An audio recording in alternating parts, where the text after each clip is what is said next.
of where are we going and that uncertainty. And so it was interesting because we got together pretty much as and figuring out what was our game plan. And in the beginning of this pandemic, we were game planning to get to next day. Then we started planning to get to next week. And then once more parameters were in place, it enabled us to plan for the next month. And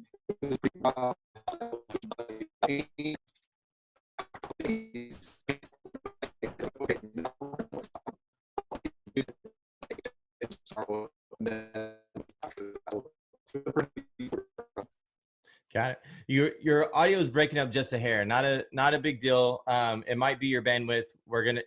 We caught most of it, and I'm going to repeat something back though that's really important. You talked about your process, but the reality is that it's kind of a system or a standard of what you kind of live by. It's if we come up to a problem and the challenges that are before us, we chunk it up. If we start thinking so long term, and it's really funny, Lance, that you say this, is that you're very you're good at looking into the future. That is something that you're really good at. I think that's a skill set that very few people have, and you have that skill set. And so you can look into the future and see, and yet we go like, what am I going to do in 5 years? It's like, well, you kind of got to put a target out there, but the starting point is, what am I going to do tomorrow? And then what am I going to do in a week? And then what am I going to do in a month? Like, it's not just even about the chunking. It's about chunking it backwards and then figuring out how you can compound it for the future. Right. That's what I'm hearing. Yeah. Now I will say just real quick, housekeeping thing. I wonder if it's not the feedback that's happening. Do you have this going live as well, or just I'm at the office. Okay, so cool. I'm not sure what's going on. Okay, cool. No, it's fine. I just want to make sure that if there's something in that space. Now, I am going to make sure anybody who wants to ask a question, you're welcome to. There's comments down below, and y'all welcome to jump in and ask any questions that y'all have. Okay, so one of the things that I know about you is that like you are a diehard sports fan. Like many people may not know this about you. You are like, if I were to look at anybody and they say that they're a sports fan, I can almost guarantee that you're like a middle school girl. I guess that sounds pretty rude, but that's my point is that like you are a fanatic. Where in the world did because you're not a fan of like football and baseball. You're a fan of like football, baseball, volleyball, curling, horse riding, like anything you can watch that's a competition you're into. Like where does that come from? Because you are a diehard. Well, yes, I am diehard. And I guess if I had to think of that, I've never been asked that before, but if I had to answer that, if you take the book Strengths Finder 2.0 by Tom Renner, that's an assessment that we have every single person in our organization participate in. Yep, there's the book. Actually, that's the catapult for our entire business. Karina and I really live and breathe that book throughout and throughout. And what it is basically take your strengths and focus on those strengths.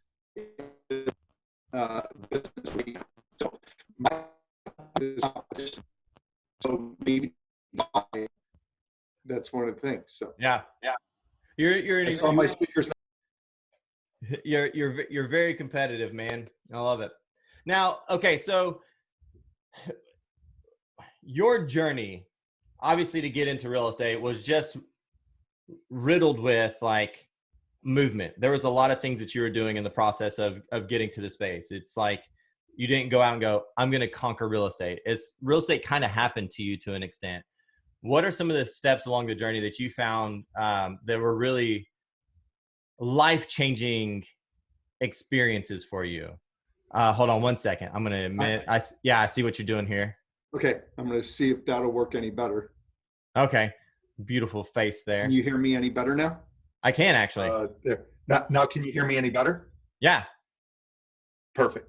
Well, good. And I'm just going to leave the screen up with you in both ends. So, okay. So, your journey was, just very interesting, right? To be able to get into real estate. Real estate kind of happened to you. What's one of the biggest things that you learned from, in the process of getting to where you're at right now. There's a whole lot that happened that I'm asking you to condense. And so if you could grab the one thing that probably meant the most to you in the journey to where you started to where you are now, what would that one thing be? Well, there was two instances. There was two instances that occurred that I'm never going to forget about. That probably really helped my business, and that was one. Um, when I was 8 years old, I was delivering newspapers, and when I was delivering newspapers, it was in Chippewa Falls, Wisconsin. And during the winter, it's a little cold there. The coldest it ever got was 43 below zero. Holy crap. And yeah, so anyhow, so there was this one morning, and it was about 6:05, 6:10 in the morning. And I'm delivering this newspaper, and there was a gentleman standing outside his door in his bathrobe with his coffee cup. And I ride my bicycle up there, and I'm like, "Sir, what are you doing?" And he says, "I'm just here waiting for my paper." And I go, "No, you can't be here waiting for your paper. I'm supposed to have my paper here for you before you wake up, so that when you wake up, you have it." And he goes, "It's no big deal, son." And I'm like, "Oh, yes, it is." And the very next morning, I was up at 3:20. And from that moment on, I was up every morning by 3:20. The papers arrived at 3:30, and never saw a person again. And the entire intent was, I'm here to serve you. I'm here to take care of you. And I don't want you ever waiting on me or wanting from me. And so that was a huge moment in my life from that perspective. The second thing that ever happened was in my early 20s, I had the opportunity to take over an audit at a furniture. The CEO of the company had several different situations where the audit had not gone well. It cost the company millions of dollars each year, and it took 3-4 months to complete the audit. It was just a disaster. And here I am, this newbie. I had just been hired as a temp, and a couple of weeks later they hired me, and I went to the CEO and said, "Hey, could I have the opportunity to handle this audit?" And he was like, "Well, everybody else screwed it up. Why not? No big deal." So I go and do it, and we simply changed one facet of the process. And that was, instead of reconciling the books at the end of each year, we reconciled the books every single month. Very, very small change. Yeah. But on reconciling it on a monthly basis, when we got to the end of the year, it was just like another month of reconciliation, and we were done. 2 weeks later, the auditors come in, and we give them these stacks of books. And this is a multi-billion-dollar corporation, Yeah. so I mean, it was kind of a big deal. But we give them these books; they're in and out of the system, in and out of the process within 2 weeks, and it cost the company $60,000 in total, when it had cost millions upon millions before. So anyhow, fast forward to the following month, I had the huge privilege to be in on the board of directors meeting, and the CEO stood there and said, "I just accomplished this, and I just processed this, and everything else." And I'm sitting back in the room, and he didn't give anybody in our department any recognition whatsoever. I was like, I will never be that person. And so that was the second major event in my life that I'll never forget. And from that moment forward, anytime somebody does something, I always give them the credit and make sure that they're the ones that get the accolades. I love that. You know, Lance, it's funny is that you can almost see some skepticism in a lot of people when a leader comes up and they do that. Like when a leader comes up and goes like, "Oh, it's not about me, it's about the team," or whatever. And I think that they kind of almost do it as a sales pitch. And what I love about what you just said is that nobody could ever second guess the reason for which you do what you do at a high level, because that's a brilliant story. And I've heard that story before, and yet here I am, like I'm having a physical, emotional response to that, because that's what it's about, man. How can we impact the people who are around us? How can we find abundance in the people around us? And I know the impact abundance is even in y'all's mission, vision, value statements for your company. What a cool story, man. I don't know if enough people have heard that story. Like, I would put that thing on repeat. I actually may go grab it as a soundbite and slap it on repeat, because it really does make a big difference to watch and to feel and to sense the things inside of us that go, something's wrong about this, and I will make sure that my path is always correcting it. I love that. Now, here, I want to go back to the 8-year-old. You're 8 years old. with the wherewithal to go, this isn't right for me to be providing a service that somebody's waiting on me. Like, how, what in the world? Like, no 8-year-old thinks that way. Tell me there's something that like you watched that you saw, like, where was the example? Where's the mentor in that? That is brilliant. Like there's something inside of you that is bigger than what I think we've all realized from that one tiny little story. Well, looking back, when I was young, one of the gifts that I learned that I had, spiritual gifts, my family was very religious and everything, and used to go to the Bill Gothard seminars on a Yeah. yearly basis. So anyhow, one of the spiritual gifts that I found that I had is servant. And I believe that that helped probably with that, that event, because I hated with a passion for anybody to wait on me for anything. Like, that is so difficult for me. I always want to make sure that I'm serving somebody or taking care of somebody and they're not waiting on anything from me. What's funny is that you would say and you would consider yourself an introvert, and yet there's just this energy that you get from being around people and watching them. So you've got to find a balance in, like, how do I fulfill my self-love moment of being an introvert and satisfy the moment of service? Like, how do those two things marry to you? They can be juxtaposed. So how do you marry them together? I guess the focus is on what do they need and how can I help them get it, because mentally, if they get what they want, ultimately you're going to get what you want. And I know that that's kind of a cliche, yet I take it to the nth degree. I firmly believe in that. Yeah, man, I know that if anybody were an outsider looking in and just were able to watch the film strip of your life, right? And to be able to see some of the things that you did, I think there's a lot of like really cool, significant moments. And so if you had to go in the back in the last 30 days now, like, so nobody's asking a lot of these like recent questions, like what's the thing that has kind of caused your thought processes just to hit a brick wall and go, something about this needs to change, or something about this needs to be different, or I need to be a catalyst in this moment? Like, is there anything like that in the last 30 days that's really been a big inspiring space? Sure. So there was 2 activities that were completed that I feel like over the last 6 to 8 weeks really hit our business. And the first activity was right in the beginning, got the exec team together and we did this exercise. Asked everybody to spend 30 minutes, write the numbers 1 through 20, and go off by yourself, no phone, nothing else. Just go off by yourself and think about what do you need to do to change the business and potentially make this a completely virtual business. Yeah. And then write all those numbers 1 through 20 and write all the ideas down.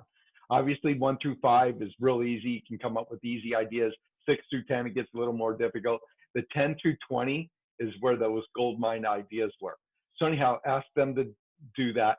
They came back on Monday and we combined all the ideas. It ended up being 11 pages of notes. Wow. So it was absolutely incredible. And then what we did was, as an organization, as an exec team, we came up with 3 ideas out of those 11 pages that we wanted to go and implement. And we took action on all 3 of those ideas, and they're all in place right this second, 6 weeks later. So that was one thing that was really huge. The second thing, and this idea came from Karina, my wife, she said, hey, we really need to be calling our entire data bank and coming from contribution, much like we did back when Hurricane Harvey hit. Yeah. Our ISAs, our inside sales agents, they weren't calling up the clients and going, hey, you're looking to buy or sell a home? Oh, by the way, your home's flooded. Like that would have been a really poor choice of phone calls. Yeah. Instead, the phone call needed to be, hey, we're just checking in on you, making sure that you're okay. How are you doing? And then that transitioned into, hey, by the way, we have a 501c3 that we've been able to obtain a bunch of supplies and resources. Is there anything that we could do for you? Is there anything that you need? And then we either delivered those resources or we dropped them off, or they came here to the office and picked them up. But anyhow, we had that in place. And then that transitioned into, hey, I don't know if you know this or not, but there's still a lot of people buying and selling homes. If you know of anybody, or if you need anything, can you just refer us out and let us know? And then, we got to that point, and then we finished it by ending with contribution as well. Yep. Hey, just want to make sure, I know you said you didn't really need anything. We just want to make sure, is there anything at all that we can do for you? And if not, well, hey, go have a great day. We just wanted to double check with you. You're part of our world. We want to make sure you're okay. Yeah. So start with contribution, transition through with the process, and end with contribution, because what you say in the beginning and what you say at the end is what people are going to remember. That was gigantic. And even though we had a really difficult month of April from a business perspective, May and June, we're having record-breaking months. I love that. And Lance, here's one of the things that I hope people pick up is that the thought process of some of those that, like when we're having these little conversation, we almost want to pick up, I want to know how you did it and I want to emulate how you did it. But there's something that's more magnificent to me about the thought processes. Let's go back to the 20 questions first. And I want to come back to this. So you had two things, the 20 questions and then the coming from contribution call. In the 20 questions, what you did is you forced us to go internal and find really where the spaces are for us to get outside of our mind, like to get outside of the norm. If I would have asked you to just give me the top 5 things, like, yeah, you're going to go regurgitate more than likely the top 5 things. And so we never break into somebody's creativity until we ask that second question, until we go a little bit deeper into the processes of it. And so your brilliance in that is that you almost, it's like the way a metal worker would heat metal up to be able to scrape the dross off the top and toss it away. Like you took those standard answers and threw them away and said, what if we could change the industry? What would that look like? And like you said, that's that bottom half of the list, because that's where our cross training comes into the thought process. That's where our different experiences come into process. And this isn't, it's not special to like create that list. It's special to be the leader who pushes people beyond where their limitations are so that they can become what you know, that they can elevate themselves to the greatness. You are aiding people in the process of becoming their own brilliance. And that's what I think is something special about that. That's the thought processes that are happening. In the other side of things, and I hope people caught it, the contribution calls and conversations, those, everybody's doing those. That wasn't something like special. What was special is completing the cycle. Like what you said was like, you got to complete the cycle. The care call for most people is just like, hey, how are you doing? Click. Hey, how you doing? Click. Hey, how you doing? Click. And you looked at it like, no, I'm going to complete the cycle by making sure that they were cared for. And in the giving economy, we will always remember the people who cared for us. And that's not from a space of marketing. That's from a space of like, you cared. You actually care. So take that another level. And what most people forget is you're doing a great job with your external clients, and you make those care calls to all the external clients. What most people forget is your own inner circle, your own world, your internal clients, which are your people, which are your employees, which the people that you serve. We did the exact same thing with our internal people as well. Yeah. And you know, I'll say that because like you talk about internal people, like I'm still connected in your world. I got an email of like, actually it was either an email or a text. It might've been a phone call. I'm connected enough to you guys to where we communicate a lot through text. But it was like, hey, you need toilet paper? I'm like, actually I don't, but I do know somebody who does need toilet paper, and I made sure and connected them to your toilet paper stuff. And I know that sounds nuts, which again, we're going to look back on the toilet paper thing and go, this was batshit crazy. Who in the world thought, oh no, pandemic, toilet paper? It wasn't even a diarrhea thing. All right. Find a way to make a poop joke. That's awesome. Yeah. So I want to shift gears into something that I think you do. Oh my goodness. On a scale of 1 to 10, you're a 59, is branding. Like you take very serious your branding and getting your brand out there as much as you possibly can. Why is that something that, because from the very get-go, it's been that you've been about that. So why has that been something that you very early attached to and have just heightened every step of the way? I believe it's because of the retail environment that I worked in. Just from a furniture retail standpoint and then getting into regular retail, it was always a branding situation.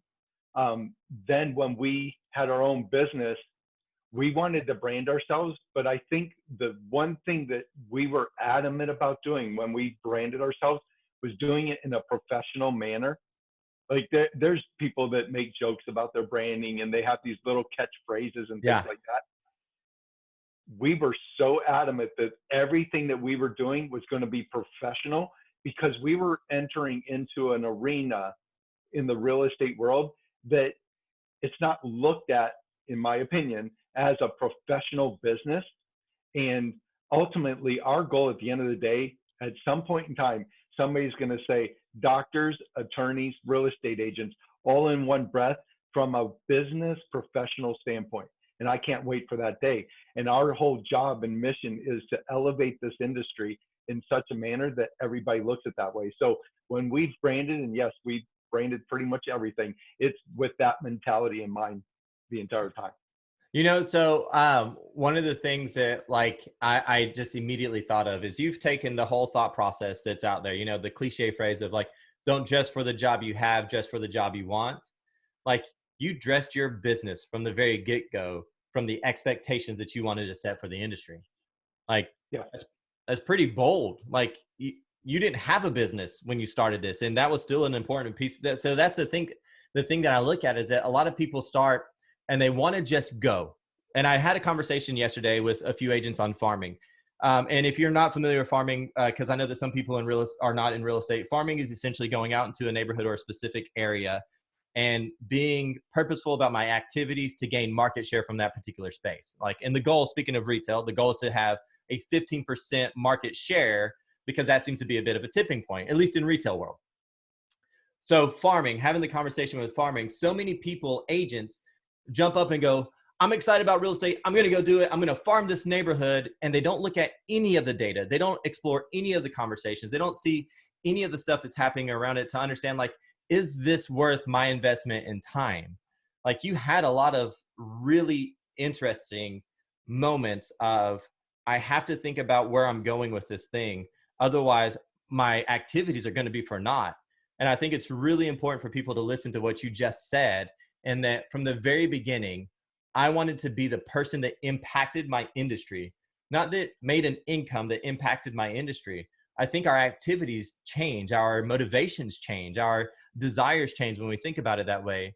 Because there's going to be days where I don't give a crap about making a paycheck. I really want to sit around and do nothing. Actually, that's interesting. You'll never always be motivated, so you must learn to be disciplined. And I actually went looking for a quote that I could put on the board that would make me think of you most. Like, this is, I slapped this up here because this is you. You never find a way. There are days where you are not motivated, and especially to wake up early. How early do you get up, Lance? I get up every morning at 4:20. Yeah, 4:20 a.m. It's the earliest. Nobody needs to be up that early. And yet there are days, I guarantee you, and especially when I know that you're at conference and you've been speaking all day long and you get to bed at like 1 a.m., you're still up at 4:20, because there are days when motivated won't be enough and discipline is going to be the factor that drives you next. I think this is who I think you are. Like, this is who I believe that you are. Now, obviously, I think I could put underneath there caring, because, like, gosh, I've watched you. I don't know if we would say it to a fault, but like, to a fault, care for people above and beyond anything else. Right? I think there's that moment where you care for people, and I say to a fault just to level the extreme version of the way you care, is that like you just care for people. You truly care about what's going to happen next in people's lives. And I think that's just phenomenal. So like, slap that over top of this, overlay that. And this is a great picture of who you are. You care. When I want to go back into the whole conversation about the branding stuff, because one of the things in the side of the branding, just to be able to, the thought process I'm dragging back into this, is that branding is not just about a logo, right? It's just not about like professionalism even. So there's more to the branding side of it. If you were to label your branding, what is the encompassing of all of that? Like, what are the words? What are the feelings? What are the experiences that you want to come from your branding? I'm trying to think of it as you're saying it. And Yeah. the first thing that comes into my mind is I want people to be proud to wear whatever the Loken Group says. And it's really cool. Every single day when I come to the office, people have the Loken Group stuff on. They're Yeah. working from home, they're working remotely, and we do Zoom calls throughout the week. And almost every single day, they have a TLG or a Loken Group shirt on or wearing something with it. And it's like that at the end of the day, when you're proud to wear Yeah. something like that, I think that's the end all be all. That's awesome. I think that is if somebody's teaching a branding class today, you need to talk about that. If I were to don the brand, the literal brand, the logo, whatever the name, would I be wearing something I could be proud of? I think that's awesome, because that pride then translates into all of the other things that you guys are about, which is just awesome. Now, I don't want to continue just to kind of open up too many boxes, because we could just sit here and talk for hours and hours and hours.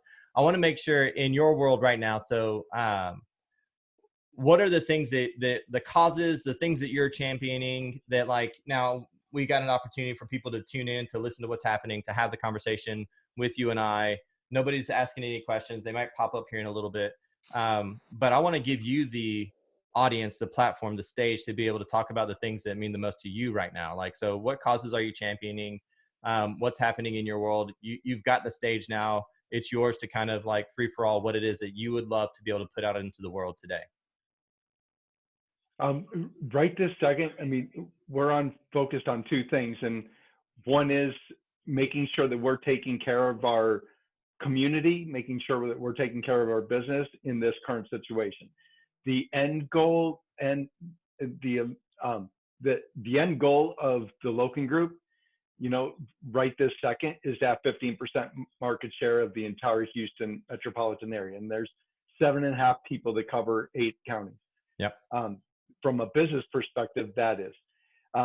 From a mission statement for myself and Karina, get up every single morning to build an organization large enough to encompass their dreams and their aspirations. And when we first started this business, it was, what can we do to, get our business up and going? What is it in for us? As soon as we started hiring people, all of a sudden that mindset shifted, because now you're responsible for people's lives and their livelihood. And so that focus shifted from what's in it for Karina and Lance Loken to how are we going to help you as part of the Loken Group be successful. I love that. I think that's the big thing. And I think, Lance, when you talk Karina, and mentioning Karina, she's obviously her roots are the Loken Group. Like, she's the original Loken as far as the Loken Group is concerned. And as she was building this piece, that then y'all got to come in together, on down the line, y'all did see the opportunities that y'all had to be more than a real estate company. I think that's one of the beautiful things about what you've done, is that you always looked at it as it could be more than selling houses, because it should be more than selling houses. You look at doctors, and doctors, we could easily go, they save lives, and lawyers protect justice. And it's like, realtors help people buy houses. It's like, you always saw it as more than that. You've always looked at it from a greater scope. So, and I'm using your words coming back to that, like that, go doctors, lawyers, real estate agents. I do believe there's something about that space that you're serious about, and people will be able to draw a trail of the difference that was made in real estate, because Lance and Karina decided that there's a difference that should be made. You took the responsibility of that. And I think that's awesome. Y'all even, you created a nonprofit within your company, so that then y'all could reach even outside of your walls, from like, well, we're more than that. We will always be more than that. And the proof is in the more. And I think it's awesome, man. You guys, you and Karina are a married couple doing a business together, which is not an easy thing. My last question there is, like, what do you do to find balance in that space? Because there's a lot of people here, I think, that are tuning in that are connected to their spouse in business somehow. So like, I know that it's not perfect. I know that like nobody would talk about the perfect, but like one little nugget of finding balance. Where is that little nugget of finding balance for us?